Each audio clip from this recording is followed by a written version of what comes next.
Once regarded as the most influential individual globally, Marcus Aurelius endeavored to lead a virtuous existence by adhering to historical principles.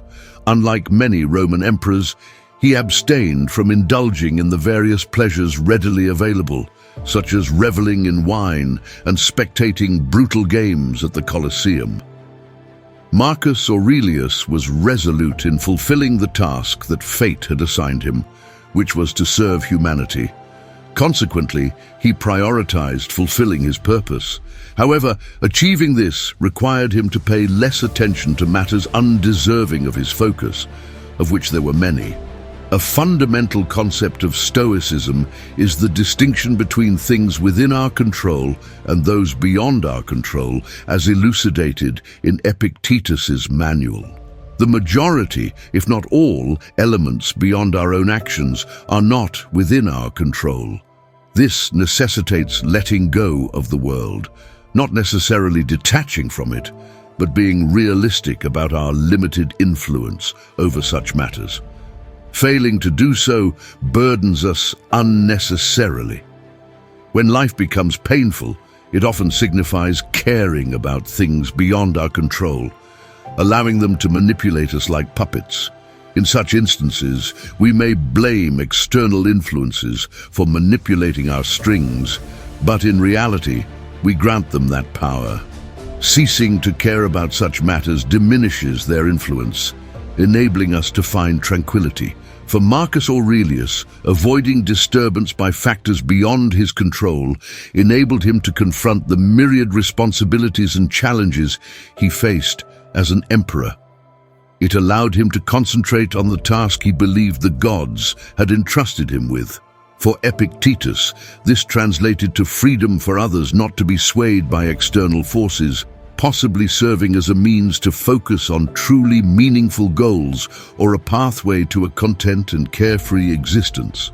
During times of distress, what aspects should we stop caring about, and how can we achieve this? This video delves into an exploration and loose interpretation of Marcus Aurelius's philosophy on caring less about things that lack value. In his meditations, Marcus Aurelius frequently distinguishes between the present, past, and future, offering valuable insights into how we often invest too much concern in them or in misguided ways. For clarity and organization, let's begin with the future. As Seneca aptly stated, we suffer more in our imagination than in reality. Our thoughts about the future become the source of our suffering. Our imagination often runs rampant, conjuring numerous scenarios that may never materialize. When it comes to the future, our minds frequently entertain countless possibilities while trembling at the uncertainty of how events will unfold. In some instances, reality aligns with our expectations, but, more often than not, fate surprises us with unforeseen events, both positive and negative. For example, one might spend years preparing for a well-deserved retirement only for it never to materialize before the golden years. A sudden diagnosis of terminal cancer offering only a few months to live is another example. Excessive worrying about such possibilities becomes a daily routine, fueling continuous fear of the best or worst outcomes. However, these adverse events exist solely in our thoughts when not happening in the present. Thus, dealing with them becomes impossible. Ceasing to care about potential future events while acknowledging their uncertainty allows us to focus on living in the present. If, for instance, one faces a terminal cancer diagnosis, what prevents them from savoring every precious moment of their life today, irrespective of circumstances, standing tall, irrespective of life's challenges, whether minor or significant, and creating memorable moments becomes possible. Marcus Aurelius emphasized that the weight of the present alone presses upon us, not the weight of the future. Handling the present effectively enables one to cope with the future. This perspective aligns with the concept of amor fati, love of fate, fortified with the confidence that one can endure whatever comes their way. Transitioning to the past, Marcus Aurelius reminded himself of the fleeting nature of existence, disappearing into the infinite beyond our reach. Similar to the future, the past represents a realm beyond our influence. What's gone is gone, and unless a time machine is invented, altering the past remains impossible. Marcus Aurelius stressed that man lives only in the present moment, and the rest of life is either past and gone or not yet revealed. Despite the brevity of human life, we often become excessively fixated on aspects beyond the present which we cannot access, the past and the future. Marcus Aurelius argued that the past is inconsequential. It holds no relevance to the present. Not that past events don't influence the present or offer learning opportunities, but we cannot alter the past because it is beyond our reach. Furthermore, our memories of the past are often unclear, and verifying exact details is challenging. The past is not only beyond our reach, our recollection of it is likely to be inaccurate. Rather than fixating on past events, Marcus Aurelius focused on his reaction to them. While past events may shape our present, we can control our response to them. Although the past holds value in observing patterns and learning from it, Marcus Aurelius acknowledged that the nature of past events isn't as crucial as how we deal with them. What has happened is part of the past, and releasing it is essential. Interestingly, he did not entirely dismiss the value of the past. Observing its rhythm, understanding how things come and go, and extrapolating insights into the future contributed to his worldview. Returning to the present, Marcus Aurelius often stressed that the present moment is all we have.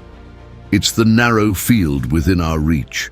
From the present, we can gaze at the infinite past and the impenetrable future. Emphasizing the need to focus on what's within our control, the moment now, Marcus Aurelius urged individuals to let go of past concerns and future anxieties. However, even when minimizing concerns about the past and future, people may still deeply care about matters that don't warrant attention, the things occurring in the present. Dissatisfaction with how life unfolds in the present moment often leads to irritation, sadness, or depression when things deviate from desired outcomes. Marcus Aurelius argued that becoming emotionally disturbed by present circumstances is futile. The unfolding of the world around us is beyond our control, but our reaction to it is not. Disturbance often arises because of displeasure with current events or disappointment when desired outcomes fail to materialize. Marcus Aurelius likened struggling against the present to pigs kicking and screaming when being sacrificed, a futile endeavor. Preventing the future or resisting the aging process, natural disasters, or the world conforming to personal desires is impossible. Frustration stems from not having what one desires or encountering what one dislikes. In such cases, the present moment becomes a torture chamber, and individuals suffer at the mercy of the future. Conversely, becoming overly enamored with the present moment can lead to clinging out of fear of loss. However, with everything around us being transient and impermanent, we often fail to recognize what is genuinely under our control, our choices, actions, and opinions. Marcus Aurelius viewed the law of nature as a teacher. Struggling against it or harboring anger or grief is akin to desertion. Embracing the ways of nature and focusing on dealing with them rather than wasting energy on discontent or attachment to circumstances is essential. Accepting the present, as Marcus Aurelius wrote in his Meditations, involves focusing on what one has rather than what is lacking. Caution is advised when considering what one lacks. Treat it as non-existent and appreciate what one possesses. However, avoid becoming overly satisfied to prevent overestimating the value of possessions and fearing their loss. Accepting circumstances, especially during significant difficulties, is challenging. Marcus Aurelius believed that adversity and life's challenges are not excuses to behave poorly. Instead, they are opportunities to practice virtue and apply philosophical principles to life. The art of living is not solely about external circumstances, which are changeable, fragile, and unpredictable beyond our control. It revolves around how we face the events we encounter. This is what warrants our care. Focus on what is within your control, make choices aligned with your values, and live in the present, regardless of external circumstances. Start by changing something within your reach. Just start. Your motivation may fluctuate, but persist and remain consistent. Thank you for watching the video this far. Don't forget to like the video and subscribe to the channel if this content has been enriching for your life. I'll leave 2 more videos here that you might find interesting to watch as well. Until next time.